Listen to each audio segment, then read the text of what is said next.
জয় হিন্দ বন্ধুরা, আমার রান্নাঘরে তোমাদের সবাইকে স্বাগত জানাই। আমি এখন করব ছোলার ডাল।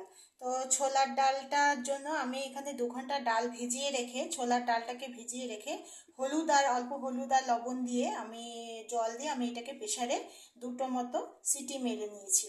তো এখানে ডালটা অল্প সিদ্ধ হয়েছে, অল্প সিদ্ধ আধা কাঁচা, এই যে এরকম ভাবে হয়েছে সিদ্ধ। তো এখন এটার জন্য আমার লাগবে, আমি কড়াইতে ঘি দেব। প্রথমে ঘি ফোড়নে আমি দেব মৌরি দেব। মৌরি, এখানে দারচিনি আছে আর এখানে আছে গোলমরিচ, তার সঙ্গে আছে পেঁয়াজ কুচি, এখানে আদা কুচিটা একটু বেশি, রসুনটা একটু অল্প, আর তার সঙ্গে থাকবে তেজপাতা, শুকনো লঙ্কা। তারপরে আমি মশলা যেগুলো দেব পরপর আমি দিতে থাকবো, তোমরা সাথে থাকো। তা আমার এখানে কড়াই আমার গরম হয়ে গেছে অলরেডি। তো আমি এখানে ঘি দিয়ে দেব। এই যে আমি এখানে 1 চামচ মতো এখানে আমি ঘি দিয়ে দেব। আরেকটা কথা বলতে ভুলে গেছি, এখানে আমি প্রথমে হিং ফোড়ন দেব, হিং আর মৌরি দিয়ে আমি ফোড়ন দেব। তো আমি এখানে ঘি দিয়েছি, তো ঘি এখানে আরেকটু লাগবে।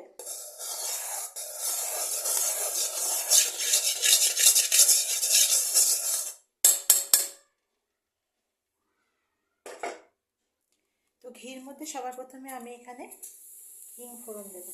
হিং ফোড়ন দিয়ে আমি দিয়ে দেব মৌরি। এখানে মৌরি, দারচিনি আর গোলমরিচটা একসাথে আমি ফোড়ন দিয়ে দেব।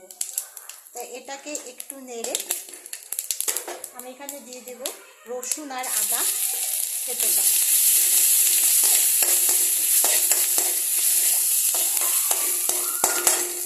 এটা হতে হতে আমি এখানে দিয়ে দেব তেজপাতা আর শুকনো লঙ্কা।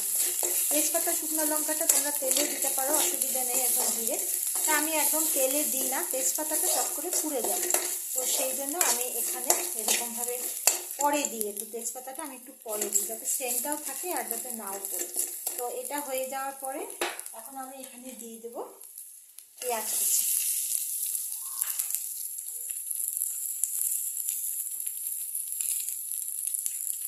পেঁয়াজ কুচি দিয়ে আমি এটাকে ভালো করে নাড়বো। গ্যাসটাকে মিডিয়াম করে রাখবো, করে এটাকে ভালো করে আমি এখন এটাকে এই পেঁয়াজটাকে সব কিছুর সঙ্গে আমি এটাকে ফ্রাই করবো। পেঁয়াজটাকে একটু লালচে করে ফ্রাই করবো। তো আমার এটা ভাজা মোটামুটি হয়ে গেছে, বেশি লালচে করে না, এরকম একটু হালকা ভাজা হবে। ধোয়া হচ্ছে বুঝতে পারছি না, এই যে এরকম ভাজা হবে।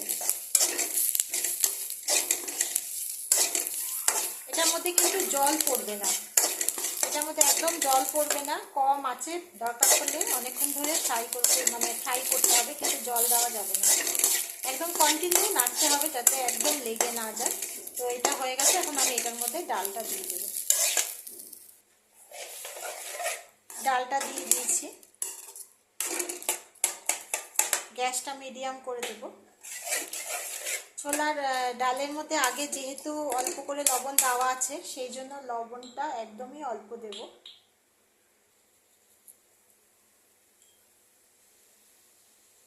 অল্প হলুদ দেব, অল্প দেব লঙ্কার গুঁড়া, আর অল্প দেব জিরার গুঁড়া, দিয়ে এটাকে একটু ভালো করে নাড়ব।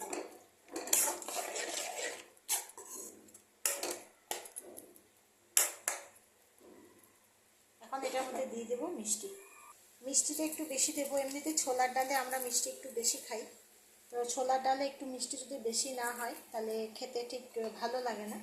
তো মিষ্টিটা দিয়ে আমি এটাকে ভালো করে নাড়বো। জল এতখানি পর্যন্তই থাকবে, দরকার পড়লে তোমরা আরেকটু দিতে পারো জল। তো আমার জল এতটাই থাকবে। দিয়ে এখন আমি ঢাকা দিয়ে এটাকে হতে দেবো। এটা আমি 5 মিনিট হয়ে গেছে। তো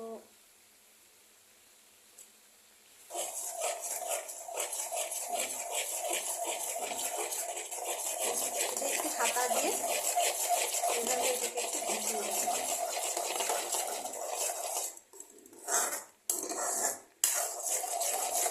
এরকমভাবে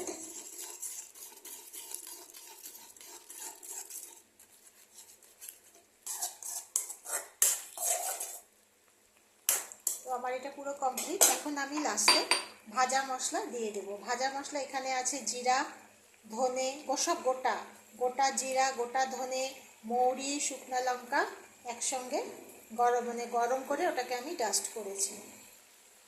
শুকনো তেলে ওটাকে আমি ডাস্ট করেছি, করে এই গরম মশলাটা দিয়ে দেবো। আমি আরেকবার বলে দিচ্ছি, মৌরি, জিরা, ধনে, শুকনো লঙ্কা, বেশি অন্য কিছু মেশাইনি।